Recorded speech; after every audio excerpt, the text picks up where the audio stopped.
Hello everyone, welcome to StraightA. Dawson here, back with another video here today, and today we are recapping NFL Week 3 of the NFL season. And man, we are really getting things rolling here. It's insane how the season has gone so far, but we just going to be talking about it bit by bit and find out who the real ones are, find out who the fakers are. I'm not too sure. This week, it's going to be interesting to talk about. Before we get started though, leave a like down below, subscribe to the channel if you haven't already, and comment any suggestions for future videos below. Without further ado, let's get right into the video.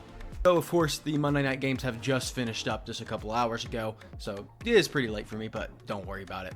I'm excited to talk about these games. Let's start off with the Thursday night game. New England Patriots at the Jets. Number one, Patriots come back down to earth. Jets, man, once they're getting rolling a little bit, they actually might look pretty scary here. I'm curious how they'll do with increasing competition as the weeks go on, but Aaron Rodgers looks good. Start with the Patriots, they just really couldn't do anything. Jacoby pressured all the time. The run game was just atrocious because they were just behind. Even the few times they did do anything, just weren't able to make momentum at all. It just was really rough. I guess I can make this a little bit bigger too for everybody looking at home. Defensively, there's just nothing notable for the Patriots. They were just being walked on, and the only score they got was basically the end of the first half, basically.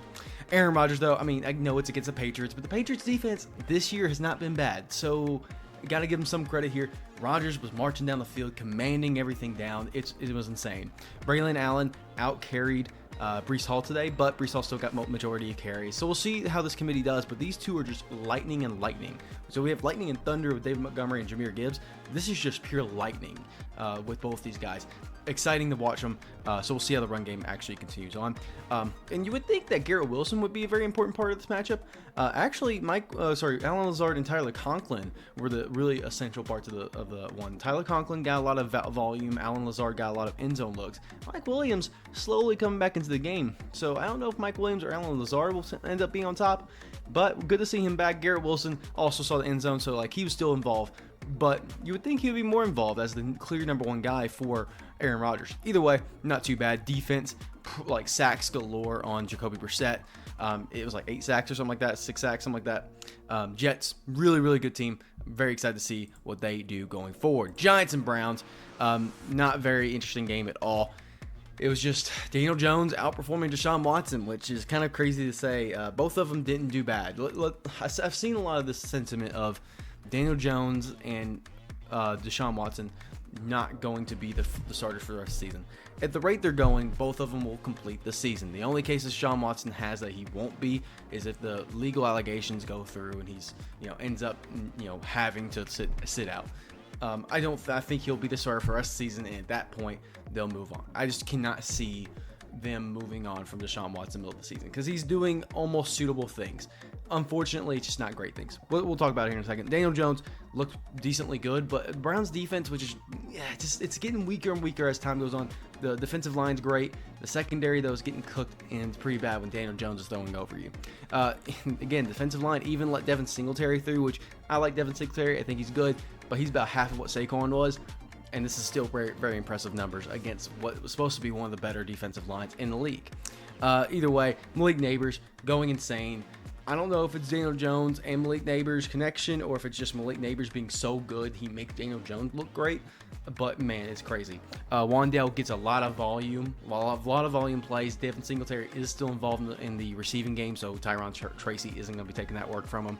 Other than that, not too notable. Giants defense, though, holy smokies. I don't know if the O-line doesn't want to block for Deshaun Watson or something, but the Giants defensive line is fine, sure, especially the run defense. But holy crap, Deshaun Watson didn't have any time to do anything. But speaking of Deshaun Watson, again, he just wasn't doing great. I don't know what to make of Deshaun Watson anymore. He just doesn't look good. Something's always off, but it's with every game for him now. He's mobile enough. He makes some certain easier plays, but he just can't command the field like a lot of other great quarterbacks can. And so that's where I think he really falters. But take that as you will. Jerome Ford really couldn't do much this game. Deontay Foreman not involved at all. Amari Cooper is Amari Cooper. He's basically like what Cortland Sutton was last year, but even better. He's basically Amari Cooper last year in this game. Hopefully we see that more. Jerry Jeudy was involved quite a bit. Elijah Moore took a step back. Otherwise, they're missing David Njoku. They are missing him a lot, though. And the easy passes, Deshaun Watson's being forced to make these plays, which does up his yardage. So credit to him. Defense of the Browns did almost nothing. And man, their stock is falling real quick, especially with the loss of the Giants. At this point, here I'll give you a quick synopsis. Patriots will still be bottom 5. Jets will be a wild card contender. Giants, they will still be 3-14, 4-13. Browns, 6-11, 5-12 type area. Who knows? Eagles, Saints. Both. This game was like a very down to earth game for both these teams. And I don't know whether it's because both these teams are like a very solid, like close to top 10 teams, and like they just really competed well against each other, or they're both just not as good as we're starting to see them as being good. I'll talk more about it in a second. Jalen Hurts looked decently okay. Like, I'm not going to say he looked amazing, but he made really good throws, really made major throws, especially without A.J. Brown in the game. Jalen Hurts looked pretty all right, but he just really couldn't finish any drives. But that's nothing new with Jalen Hurts in his passing game. Saquon is a beast. Who would have thought? He's killing everybody. Saquon comes through, chucks him over. It's over. He has a 65-yard run this game. Insane. Saquon's great. There's just nothing to even say there. Dallas Goedert, man, without A.J. Brown, he is the guy. Devonta Smith was not even the long-range guy as much as Dallas Goedert really became. Dallas Goedert made plays, made some big moves. And Devonta Smith was there for clutch moments, but man, Dallas Goedert, obviously he won't have these volume games every day, especially with A.J. Brown there. But man, Dallas Goedert is still a force to be reckoned with in the tight end position this year. Otherwise, not really anybody. Devonta Smith and Dallas Goedert were the offense outside of Jalen Hurts. Defensively, nothing really too notable.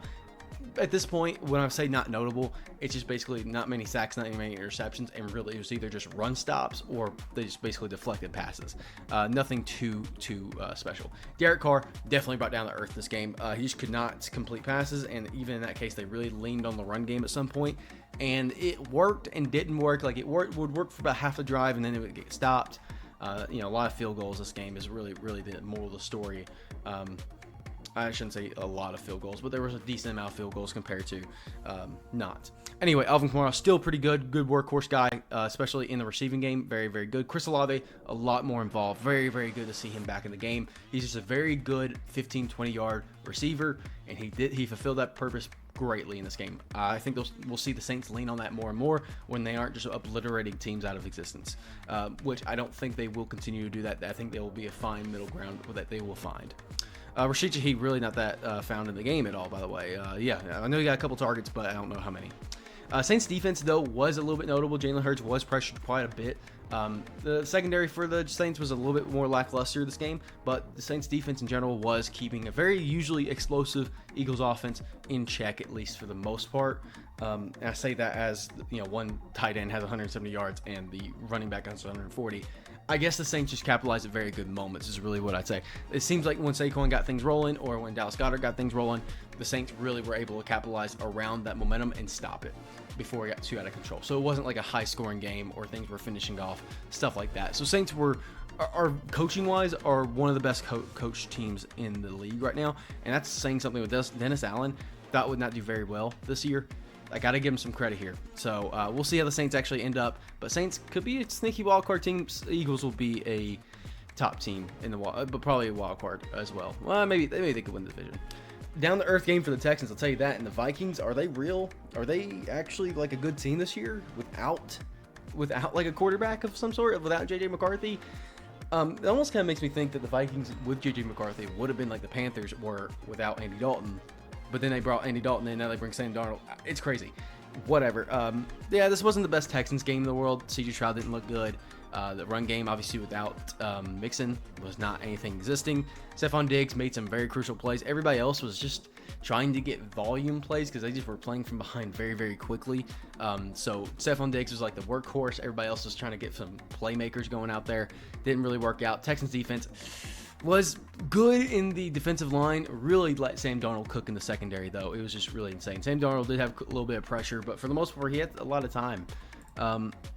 17 for 28 for 181, 4 touchdowns. He was just efficient because guess what? When you have a run game that was consistently basically getting the 3rd and 1 and converting, it was kind of insane. Aaron Jones was just very efficient. I can't really say much about him. He's involved in the receiving game. Justin Jefferson was amazing especially the second half of the field. Jalen Naylor without Addison around cooking. Johnny Mutt even got a little touchdown look. This offense has just been cooking, and this is against a decently good defensive team against the Texans. I say defensive team, but a very good defense team. A very good defense. There you go. Sam Darnold. People may have hated on you too quickly. I'm kind of on the Sam Darnold train of seeing him do well because I like the Baker Mayfield to Sam Darnold stories a little bit. So seeing the Vikings go 3-0 kind of makes me excited that they, obviously with the Lions, I mean they're ahead of the Lions right now, but like they could be a wild card team as well in the NFC. There's a lot of NFC wild card division or wild card playoffs, but near like the week 14, week 18. Will be very, very cool to see. I am very excited for the second half. Defense for the Vikings, also, like, sneaky one of the best defenses. Top 5, is it even? Like, is it top 5? That's insane from the Vikings. The defensive line was always good, but the secondary's actually been playing very fucking well, too. So, man, the Vikings are an exciting team to watch. Honestly, keep them on notice here. 3-0 is pretty sneaky good. Broncos over Bucks here. It was just a very big trap game for the Bucks. I'm not going to say the Broncos played well. I loved watching this game. Because they were doing well in the run game. They don't normally do well. Bo Nix was making good conversions, wasn't making stupid plays, and they allowed him to throw the ball just a little bit, but not as much checkdowns. So, like, it was a little bit more like something was functioning here, but really it was a big defensive story from the Broncos this game. Bo Nix just played smart. Tyler Batty, what a baddie. He won't be playing very much, but man, he came out there and he was a little bit explosive. So this might be a 3-man committee. Jaleel, Tyler Batty might have two different kind of stories here. Javonte will probably still be the workhorse for the most part. We'll see how it all ends up being. Bo Nix also got some legs, by the way. I keep on forgetting that he does. Cortland Sutton finally involved. Finally involved. Josh Reynolds, kind of the more long distance guy. Lil Jordan Humphrey came up, also pretty involved. So I think we're starting to see the 3-man committee kind of form up with Cortland Sutton, Lil Jordan Humphrey, and Josh Reynolds. We'll see how it actually turns out, but I think those are 3 main guys. Everybody else, they do get a lot of other people involved over time, though. Again, so many sacks. Baker had no time at all. It felt like his offensive line, and I think there were some injuries there, so that really hurt them. But Baker just didn't have any time. He got pressured a lot. The run game for the Bucs was nothing either. Even with Bucky Irvin, I guess Bucky Irvin had a little bit better conversions, but I guess they couldn't use them for long because they were behind pretty quick. But Rachaad White in the beginning was definitely not very, very good. Baker, again, he just didn't have much time to play at all. Chris Godwin, of course, got the most looks, but man, is Chris Godwin the number 1 there? Might be. Otherwise, it just was a really rough game for the receiving, obviously, and defense for the Bucs was just not doing much against the Broncos, too.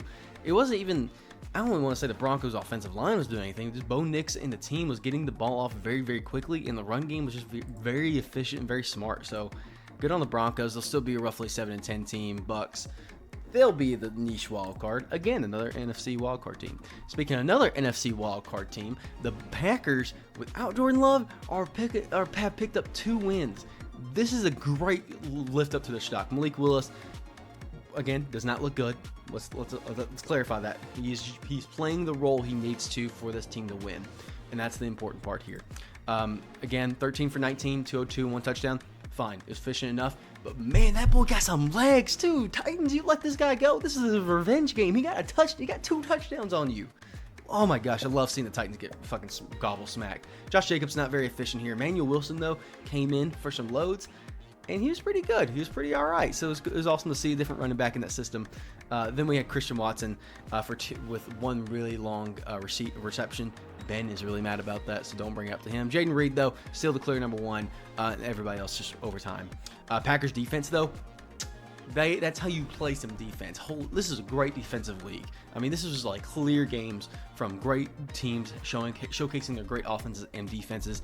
This was one of them. Packers defense is stepping up. The NFC North defensively turning out great. Between the Bears, the Lions, the Vikings, and the Packers, the best defensive units in the NFL easily. Not even a close one. Granted, it also helps when the offense from the Titans sucks because Will Levis don't let the yards mistake you. All of his receptions were basically just freaking checkdowns or like 50-yard bombs type deals of just trying to throw and pray. 2 touchdowns, 2 interceptions, not very good there. But mostly, again, because they were just so behind so quickly. Tony Pollard couldn't get involved, so they were just playing from behind, trying to get involved in any other way. So Tajay Spears got a lot more love. Again, the more checkdowns, and he did pretty damn good. DeAndre Hopkins is the clear workhorse after Calvin Ridley went away here, so we'll see how that works out. I love Hopkins, so I think that's going to be the only connection that's going to make Will Levis look good. Tyler Boyd kind of involved as well, but Calvin Ridley with DeAndre Hopkins, they're not benefiting at all. I shit on the Titans, but again, their defense is still notable enough. They just didn't make any big moves. They couldn't. They just really didn't have any opportunity. This Packers offense is just great coaching around them, and they really took it to the Titans today. So it's just, or today, but this weekend. So very, very good and very insane. Titans, it's just going to be hard for them to gain momentum and gain confidence in their play because they are a team that could win a couple games, but man, they're just struggling with it. Talking about 2 teams that struggled, this is also a struggle bus of a game. Caleb Williams looked good in the sense that he looked better, but again, his stats are so deceiving. Even with the Colts, their stats are pretty deceiving. Caleb, 363 for 2 touchdowns, 2 interceptions. Don't get me wrong, he was fine. He was good. This is improvements. This is showing that Caleb Williams actually has a lot of potential here. I think that he's going to turn out just fine. This game especially is a good reassurance. But yeah, 52 pass attempts, 33 total completions. It was just about volume of getting the ball downfield and trying to hit your weapons. It's just really, really hard.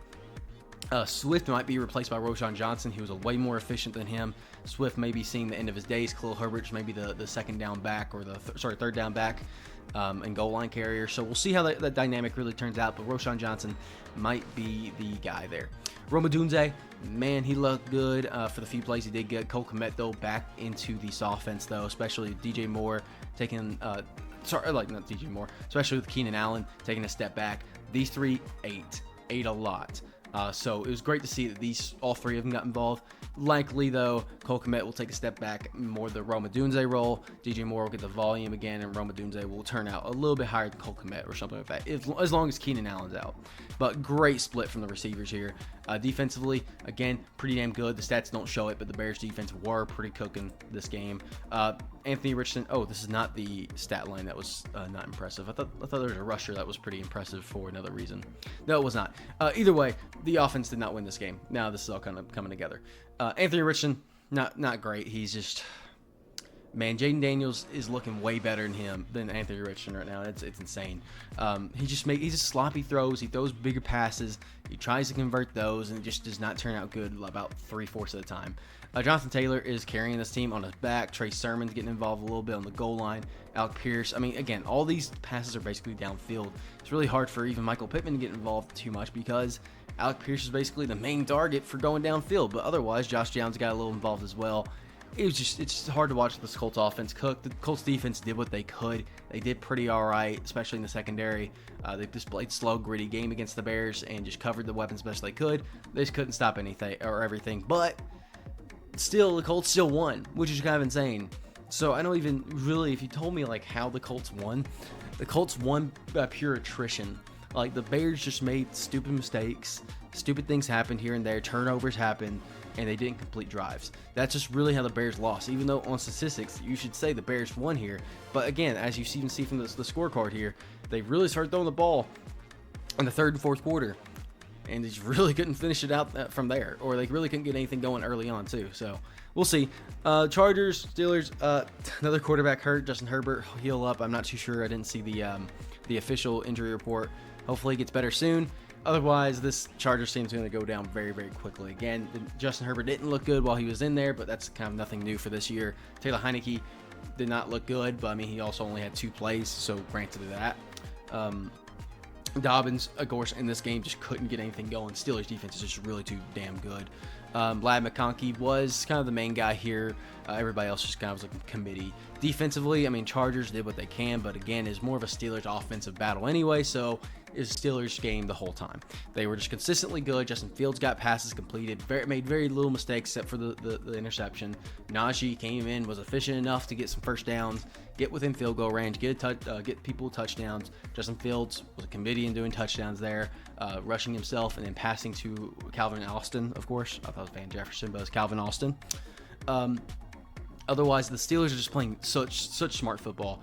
Like, normally, don't get me wrong, I still barely want to watch these Steeler games. But, man, when they play like they are, it's just hard to beat them because they just are so gritty. They're going to guarantee themselves about 20 points, 26 points, whatever.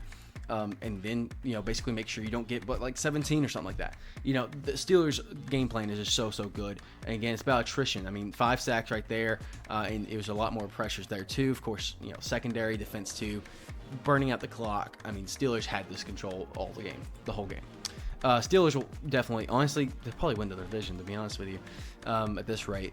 The Colts will miss the playoffs. Bears will miss the playoffs. Titans will miss the playoffs. Chargers will miss the playoffs. All pretty damn easy. Dolphins, yeah, unfortunately, without Tua, you just don't have anything. Skylar Thompson also got hurt, so Tim Boyle came in. Very tough. I mean, also in this game, they couldn't revolve around Devon Achane as much as they normally would like to because, again, they got off to a very bad start. So, really hard to. Tyreek Hill was barely involved. Jalen Waddle was also covered quite a bit. So, they really had to do short passes, and this is not what this team's meant to do, is like 10-yard passes. It's meant to go bombs down the middle or a good run game. It was just really tough for the Dolphins to get a game plan. I will give the Dolphins defense some credit, though. They really had a good stranglehold in the game in the very beginning, and then slowly but surely, DK Metcalf and Geno Smith were just like by the second half of the game, were really just killing the Seahawks or killing the Dolphins off. So, but Dolphins picked it up. Is what really my whole point was. Sorry, I'm a little tired. Dolphins defense picked it up after DK Metcalf has killed them. Zach Charbonnet, though, was absolutely just obliterating their defensive line efficiently. It wasn't like he was doing like amazing. He was just being very efficient. Geno Smith, about what Geno Smith numbers would typically be. 2 interceptions, not great, but okay. DK Metcalf looked like Justin Jefferson in this game, just purely to the point, especially in the first quarter.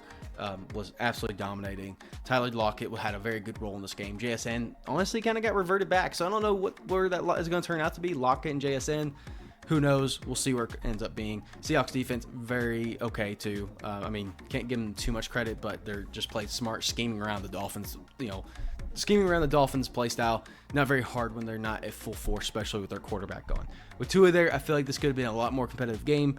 Seahawks, though, are just been very smart, very good. Sneaky 3-0, by the way. Did not realize they were 3-0. They deserve some credit here. Seahawks will probably be a contending wildcard team, another NFC wildcard team, and Dolphins will miss the playoffs by a long shot. Man, the game of the week, purely for the results of what happened here. Andy Dalton came here, made this team, who have never held a lead in their life, immediately off the back by the second quarter, held a lead for the whole fucking game. And man, oh man, this is a new team. I'm not going to go out here and say the Panthers are completely fixed, because this was against a Raiders team who I think is like the second or third worst team in the whole league. This team, though, under Andy Dalton, I saw some comparisons online of like back-to-back plays of similar schemes, and it was Andy Dalton and Bryce Young and how they commanded the offense. And Andy Dalton, for one, I'm a short guy. I'm a short king. With Andy Dalton being like 6'5" or whatever he is, I think he's like 6'3", and as strong as he throws that ball and how confident he looks, Bryce Young just can't replicate that. It comes with time, and unfortunately, he just does not have the capability to have the strength and height that Andy Dalton has. And it seemed like the players were excited to be on that field with him. Like you saw the cuts onto the sideline of Dave Canales and the rest of the players, very hyped and very excited to have Andy Dalton there. I think this is a whole new team, and I don't expect them to get more than 4 or 5 wins. I really don't. This is a very ideal situation for them to start their season. But man, it's hard to say that Andy Dalton isn't what Bryce Young needed. If Bryce Young is going to have a chance to start next season, Andy Dalton needs to kind of prepare him this season. Andy Dalton has to be that guy, like that Joe Flacco type mentor for Bryce Young. And this is the only chance. If Bryce Young doesn't learn from this and see how this offense can be commanded, I just don't see it. With that said, there are some other things we can take away. Chuba, when he actually has a system around him, actually can be efficient. Makes me very excited for Brooks when he comes back. Deontay Johnson is going to be such a focus point on this offense. I think Adam Thielen, he did get hurt though, unfortunately. Would normally also be a very good aspect of it. Deontay will take up the very good Adam Thielen role, so the volume, while Xavier Legette will definitely be a very good longer distance guy.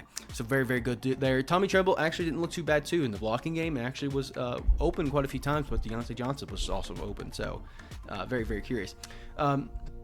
Panthers defense. This was the bad part about it. Panthers defense didn't look great, but they didn't look horrible. It's hard to explain. They weren't really the story that revolved around, but they just were efficient. They almost got lucky sometimes with the Raiders offense, and let's go ahead and talk about them. Gardner Minshew and Aiden O'Connell both came in. Both played very dumb ball, almost it felt like. They just weren't very efficient, weren't doing anything. The run game was non-existent, of course, and like Davante Adams was just not having it at all. Jacoby Myers came in and like I could see the frustration on Davante Adams and Brock Bowers, mostly Adams, because they weren't getting involved when they should have clearly been involved on the defense, which was struggling for the Panthers. It's just really weird how the Raiders weren't taking advantage of certain plays around the Panthers' lackluster defense. And it was really frustrating to see because they were utilizing Trey Tucker and Jacoby Myers in very weird, outlandish plays that did land them into some touchdowns, especially later in the game. But like too little, too late at that point. It was very, very strange how the Raiders just had the scheme today, and it just was not the best at all. Raiders defense, whatever. I'm not going to really comment on it. They weren't very good. They didn't really put many pressures on. The O-line for the Panthers did very, very good. I don't. That was a complete change-up. That's something I can't explain because the O-line for Bryce Young has just collapsed in the past. I don't know if it's just Bryce Young trying to get the ball out too fast, him being too nervous in the pocket, or whatever. That changes up the whole feel of that offensive line. But that O-line just looked night and day different. So the defense for the Raiders struggled completely. Both of these teams will easily not miss or not make the playoffs. I gotta get rolling though. I still got 6 games. Okay, 49ers Rams. 49ers, holy fucking shit. They can put up stats, but they just can't finish games. I don't know what's going on with this coaching staff. It's insane. Brock Purdy still put up stats. Jordan Mason still looks like CMC. Juwan Jennings had a career game. Congratulations for getting 41 points if you started him in fantasy. Holy crap. So good for you. But Juwan Jennings, better than Brandon Ayuk, I guess. So with Debo and George Kittle probably being out for at least another week, this will be another very similar game plan for the 49ers. Can they finish out a game, though? Who knows? Because the defense definitely couldn't do anything. They didn't do anything. Who took a break? The first half, sure, they did fine. They were pretty in control of the game, I guess. Second half, completely different story. Rams started getting things rolling, and the O-line looked like it was night and day different. And Matthew Stafford had time to throw, made great throws. Kyron Williams actually made pretty good runs against a usually very good defense of the 49ers. It looked insane. Tutu Atwell was going down the field. Demarcus Robinson got one really good play in. Kyron Williams, again, got a couple screens, or one screen, I should say. That was pretty damn good. But the Rams defense, you would think that with the stats this is, the 49ers should have easily fucking won. And they really had the game won like in the first half, going into the third quarter, if not ending the third quarter. And then all of a sudden they're like, we don't feel like winning anymore. This is the worst coaching I've seen. I don't even know what the pinpoint from that. The Rams picked up the win, and they usually do in the regular season, so Braden's pretty happy about that. But this is one of the best rosters in the whole NFL, and they just crumbled it away. You would think even without their weapons, they were doing pretty well without their weapons. Juwan Jennings was making up for it tenfold. Even with that, they just threw it away on defense. Defense for the 49ers absolutely sucked. They'll still be a top team, but holy crap. I don't know. And I don't even know what to think about the Rams. The Rams could be another NFC wildcard team. Lions played very this typical football. I think I'm more proud of the Lions this year for playing the football they have because they aren't explosive. They're relying more on their run game, and their defense is carrying a lot of the game. That's really the scheme they need to. Don't rely on Jared Goff every time. Jameson Williams and Monte St. Brown can get stuff done, but don't lean on that all the time. That's not your strength. Your strength is your lightning and your thunder of Jahmyr Gibbs and David Montgomery, and that's what they did. Jared Goff filled his role. David Montgomery, Jahmyr Gibbs, clearly amazing. I'm glad they're giving the volume more to David Montgomery, though, because, again, he's more of the vet. Jahmyr Gibbs is still getting cultivated. Again, Monte St. Brown made some great plays. Jameson Williams was not involved at all. Unfortunately, he's going to drop off with Sam Laporta getting more involved and Monte St. Brown being involved. So it's just unfortunate, but he'll get his days. They'll all get their days. Defense for the Lions doesn't look impressive on paper, but again, they're just suffocating. With that said, though, the Kyler Murray and the Cardinals, man, I really like this team. And again, I think they'll be too far. They'll be in that weird category of they're just out of the range of actually being a realistic playoff team. But this team actually has a lot of potential. John Gannon, I think, does a very good job coaching this team, and I think this is just being very, very smart. And once they get more weapons more solidified pieces of the O-line and D-line, and even a secondary piece or two, this team next year could be completely different. If they can just make 2 good free agent signings for one of those 3 categories, drafted 2 or 3 good ones. The Cardinals have a very, very real chance of being a great team this next year. Michael Wilson got a lot of volume. Marvin Harrison Jr. still looking pretty damn good. James Conner, unfortunately, again, just couldn't really get involved because the defense from the Lions were just decimating them. Cardinals defense showed some bright spots here and there. Capitalized on really bad movements of the Lions, and Cardinals took advantage of it. Cardinals will be outside that range. Lions will likely be in that division contender, so we'll see. Ravens, Cowboys. Not a great game. Ravens were basically in control the whole game.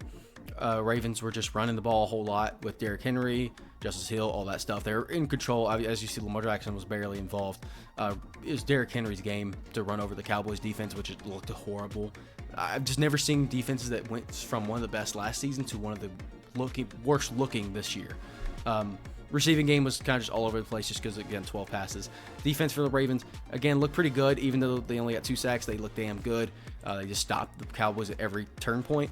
Then all of a sudden, it was the fourth quarter. The fourth quarter came, and the Cowboys were like, hey, you know what? Winning's pretty cool. Dak Prescott threw for like 150 yards in that whole quarter, essentially. Like half his passing yards. Rushed for a random touchdown, even though they didn't have a rush game this whole time in this game. And he's CeeDee Lamb, Jake Ferguson, fucking Jalen Tolbert, everybody just getting passes, getting touchdowns. It was insane. They almost came back and won. And the Ravens were like, okay, well, let's keep Derrick Henry out there and let's just get these first downs. Which I was not complaining, but still, holy fucking shit. It was never I've never seen 2 teams that were some of the best in the league do the stupidest things of the Ravens getting out to a lead and almost losing it because they're like, we got this team won, or the Cowboys collapsing in the whole beginning and almost coming back and saying, hey, maybe we are a good team. Insane coaching or play style teams. It was insane of just bursts of energy of we're going to be a good team into, well, we're not going to be a good team. I don't know. It's insane. Both these teams make me mad, even though they're going to both make the playoffs. They both make me mad. Chiefs and Falcons. Really, the story is about the actual penalty calls. Let's talk about the stats first. Patrick Mahomes. Look at Patrick Mahomes. Carson Steele, easily the workhorse in that run game, but run game is still going to be solidified for the Chiefs. Rashee Rice, easily number 1 guy. Everyone else not very good, or just not utilized. Take that as you will. Travis Kelce just doesn't look the same. Xavier Worthy is just not as good as people hoped. And the defense for the Chiefs is fine. Welcome to the Chiefs defense. They just are like almost a little bit step below the Steelers in that way of like they're suffocating. They don't make normally the best plays in the world. They just look good. Simple. Kirk Cousins looks better and better. This was his best game of the season so far. Bijan, unfortunately, just couldn't get involved again. The defense for the Chiefs were just suffocating him. Tyler Algier even got involved, and he was a little bit more efficient, but it still wasn't enough. Drake London was bodying people. Darnell Mooney was getting down the field. Kyle Pitts even made some great plays. It was insane for the Kirk Cousins and receiving core here. Defensively, the Falcons were fine. Again, more in the secondary than the defensive line, but they all made moves. So take that as you will. Falcons did pretty all right there. Here's what I'm going to say. Chiefs deserve to win this game. Falcons made more mistakes than the Chiefs did. Simple to the point. Second thing, there's a PI call that Chiefs got in this game that won the game. No, the Bengals game. Now there was a PI call that should have been made for the Falcons that would have probably won them the game. Should that have mattered as much as it did? No, because again, I don't know. Here's what I'm going to say about the Chiefs and like people defending the Chiefs about these calls and all that. Yes, a lot of times the calls get made and they usually go in the Chiefs' favor. 100%, I get it. It's not about the Chiefs getting calls that are in their favor because most of the time they make sense. A couple times, sure, you can say they don't make sense. Super Bowl comes to mind, but whatever. Most of the time they make sense. There's a clear logical reason to do it. Fine, move on. Then you got teams that don't get the PI calls against the Chiefs. That's where the problem really comes in, where a lot of teams don't get calls that they should have gotten. Now, I'm not going to look at every play and say you should have got holding, you should have got this, should have got that. But there are just very clear calls that usually end up for teams not getting a call that would have won them the game or put them in a great advantage. I'm not saying that they should have been called, but I'm saying that it does typically happen with a team that happens to be the Chiefs. That's just the unfortunate part about the NFL. I'll take that as you will. That's why I'm more mad at the Chiefs at this point for those kind of calls. They benefit while other teams don't normally benefit against them. Take that as you will. Chiefs still deserve to win this game more. Again, they made way more efficient. Kirk Cousins were still coming back, so take that as you will.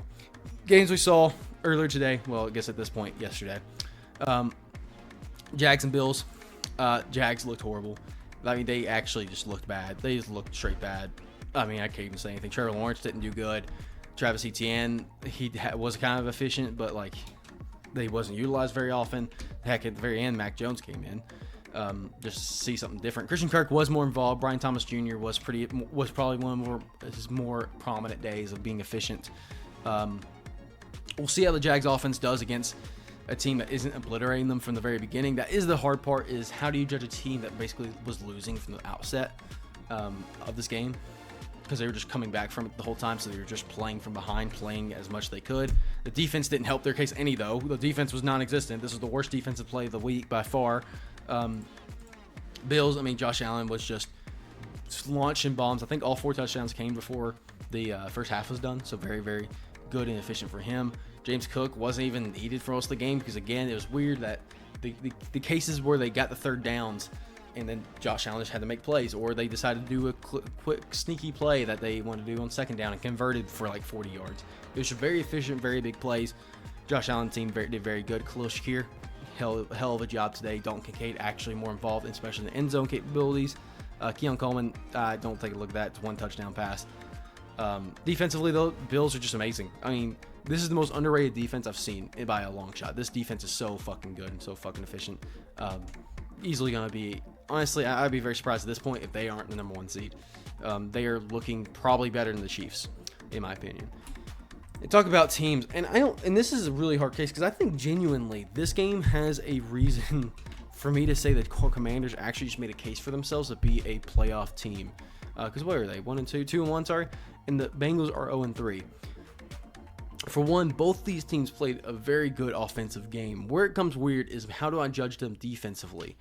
Because Bengals have a great offense, so should I judge the Commanders' defense too much? But then the Commanders' offense was really good. I mean, Jaden Daniels he didn't complete 2 of his passes. He made very efficient, very smart plays. This is the best I've seen Jaden Daniels in the receiving game by far. His rushing game was just efficient. He wasn't being careless like Anthony Richardson was his first year. Austin Eckler and Brian Robinson Jr., while Brian Robinson Jr. doesn't look impressive here, he's the volume guy, so he really just ended up being like 1 or 2 yards for touchdowns or attempting touchdowns. Austin Eckler, though, came out there and was efficient as hell. This rushing game was amazing. Jaden Daniels was smart and actually got the ball to Terry McLaurin for like good plays here. Luke McCaffrey was out there getting involved. Trent Scott got a touchdown. Who the hell's Trent Scott? I think he's an O lineman actually. Whatever. It's crazy how efficient this offense for the Commanders was. The defense for the Commanders, though, was just not good. They weren't there often. The defensive line and middle linebackers were making a lot of the plays that were prominent, but it was just very, very weird. But again, it was against a very, very good offense from the Bengals. Joe Burrow was looking great. He was getting passes down. Him and Jamar Chase finally connected back. Amazing to see them back in the game. Zach Moss looked pretty good. Chase Brown was more efficient, but Zach Moss was clearly still the guy there. Mike Gesicki got involved in very key touchdown or very key plays. T. Higgins was there to help alleviate some of the plays off of Jamar Chase. But defensively, the Bengals are non-existent either. This was, again, 2 of the worst defenses of the week. Now, I'm saying that with like 5 defenses I've said that about, but the Bengals defense was just not showing up at all. The Bengals, I think, just might be one of the best-worst teams. I don't even know what to think about them because how long can you be defending a roster like that who does great stats but doesn't get the wins? At least with the 49ers, they got a win, and they made the Super Bowl last year. Heck, they made the playoffs versus the Bengals not making the playoffs. It's insane to say the Commanders actually have some hype around them because, again, they have a lot of band-aids on that team to maybe fill in like, okay, maybe a halfway point we can make some trades and actually fill in those slots a little bit more and maybe make a playoff push. I'm not too sure. I'm not going to say that because Jaden Daniels is still, of course, a rookie, and I wouldn't probably encourage that, but it's insane to see the Commanders actually looking as good as they do. And kind of makes me scared for other teams and seeing how good Jaden Daniels does. He hasn't thrown a pick yet, so he's definitely due to have a bad game or two. But, man, it's exciting to at least watch the Commanders for once. So, very, very cool. This is a longer video. Sorry to keep y'all. Hope y'all have a great one. See y'all in another video.